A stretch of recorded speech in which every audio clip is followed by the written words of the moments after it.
हम में से ज्यादातर लोगों ने खरगोश और कछुए की रेस की कहानी तो जरूर सुनी है, लेकिन इनकी रेस सिर्फ एक बार नहीं बल्कि 4 बार हुई थी। तो चलिए आज इनकी चारों रेस की कहानी देखते हैं। एक बार की बात है, एक खरगोश और कछुए में बहस हो गई कि कौन सबसे तेज दौड़ सकता है। बहुत देर तक तू तू मैं होने के बाद उन्होंने तय किया कि इस बात का फैसला तो एक रेस से ही किया जाए। जो रेस जीतेगा वही सबसे तेज माना जाएगा। अब दोनों इस बात पर राजी हो गए और दौड़ने के लिए एक जगह का चुनाव भी किया गया। रेस शुरू होते ही खरगोश बहुत तेजी से भागा और कछुए से बहुत आगे निकल गया। कुछ देर लगातार भागते रहने के बाद उसने पीछे मुड़कर देखा और उसने पाया कि कछुआ तो धीमी चाल से चला आ रहा था। इतना धीरे चलने वाला कछुआ भला उसका क्या मुकाबला करता। खरगोश को अपनी जीत पर पूरा यकीन था, इसीलिए उसने सोचा कि क्यों ना कुछ देर आराम कर लिया जाए।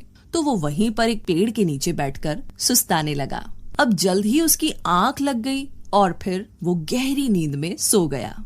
कछुआ बिना रुके बिना थके लगातार चलता रहा और एक वक्त आया जब वो पेड़ के नीचे सोए हुए खरगोश से भी आगे निकल गया और इस तरीके से कछुआ वो रेस जीत गया।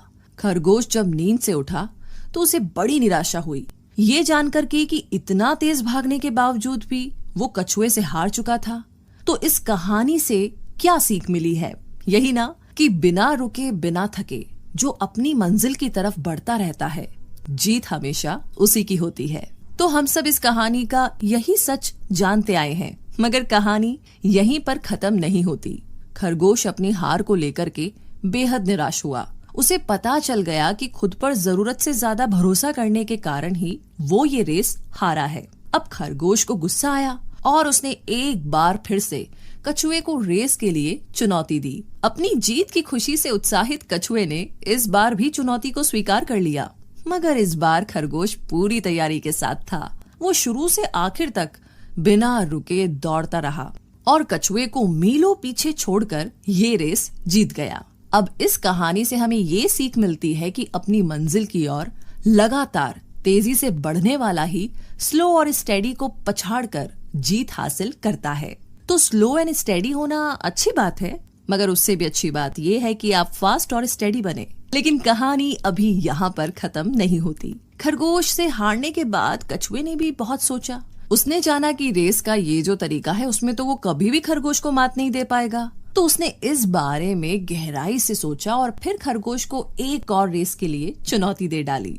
मगर इस बार रेस का रूट कुछ अलग चुना गया। खरगोश ने शर्त मान ली।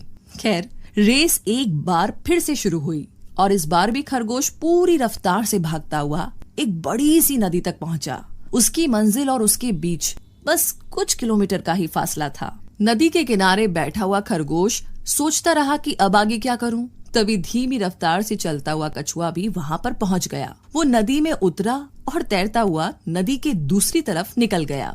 वो चलता रहा और रेस खत्म कर ली। तो अब इस कहानी से क्या सीख मिलती है?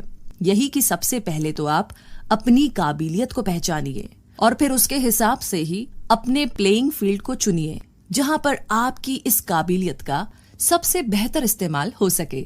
मगर ये कहानी अभी भी बाकी है। जी हाँ, अभी तक खरगोश और कछुआ अच्छे दोस्त बन चुके थे। दोनों ने ना अपनी अपनी कमियों और खूबियों पर बहुत गहराई से सोचा। उन्हें ये एहसास हुआ कि उनकी आखिरी रेस में दोनों बेहतर कर सकते थे। तो एक बार फिर उन्होंने एक आखिरी बार रेस करने का फैसला कर लिया। लेकिन इस बार वो दोनों एक टीम की तरह काम करना चाहते थे।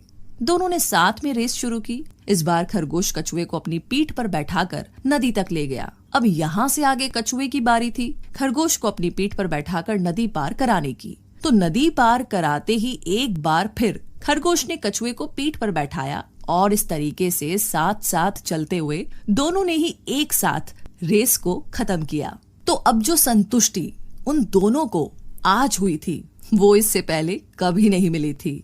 तो कुल मिलाकर के इस पूरी कहानी से हमने आखिर क्या सीखा? यही कि खुद में एक बेहतरीन खिलाड़ी होना अच्छी बात है, लेकिन अपनी काबिलियत के बावजूद अगर आप बाकियों की काबिलियत के साथ अपना तालमेल बैठा करके एक टीम के रूप में काम नहीं कर सकते तो आप चाहे कितनी कोशिश कर लीजिए, हमेशा उम्मीद से कम ही हासिल कर पाएंगे।